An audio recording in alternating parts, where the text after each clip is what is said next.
لە هەفتەی یەکەمی خولی پلەیەکی کوردستان یانی هەڵەبجە لەسەر یاریگای خۆی میوانداری یانی کۆی کرد. هەردوویانە دەیانویست لە هەفتەی یەکەمدا سێ خاڵی یاریەکە مسۆگەر بکەن. تایمی یەکەمی یاریەکە هەڵەبجە توانی لە ڕێگەی یاریزان و کارجەلیل لە خولەکی 37 گۆڵی یەکەم تۆمار بکات.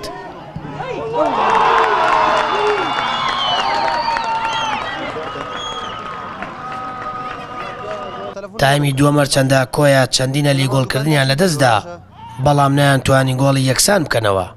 یانی هەڵەبجە توانی بۆ تاکە گۆڵە یاریەکە لە بەرژەوەندی خۆی کۆتایی پێبێنێت و سێ خاڵی یاریەکەی بردەوە.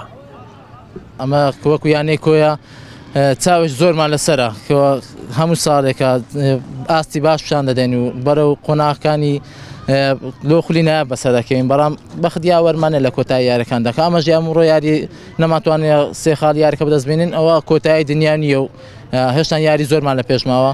لەوانەیە چەند کەم و کوڕێک لە یاریزانەکان هەبێ و لە هەر بە شکلی عامی یاریزانەکانەوە چۆ دەستەی ڕاهێنەری و ئیدارەی ئەوەی ئەمە ویستمان کردیتیان لۆمە بەس ئەوەی کە لەسەر یاریزانەکان بە لەوانەیە ئەمە تا عەدەکی باش نەماتوانێت شتەکان جێبەجێ بکەین.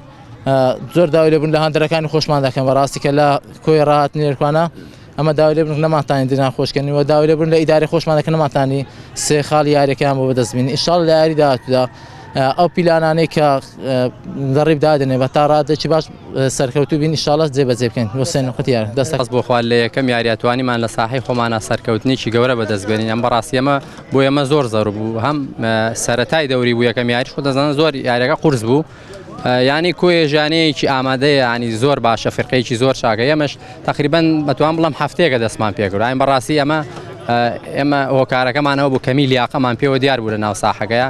ئینشەڵڵا بتوانین لە چەند هەفتەیەکی ئایندەیە بتوانین هەم لیاقە و هەم یاریزانەکانیش بتوانن بە گڕوتینێکی باشتر بگەڕێن ناو ساحە. ئینشەڵڵا ئەمەلمان هەیە. سەرکەوتنی یانی هەڵەبجە لە یەکەم هەفتەی خولی پلەیەکەکانی کوردستان ئەنجامێکی باش و گرنگ بوو.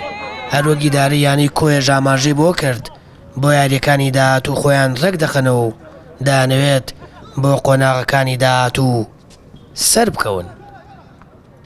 سامەر فەتاح، کەناڵی ئاسمانی پەیام، هەڵەبجە.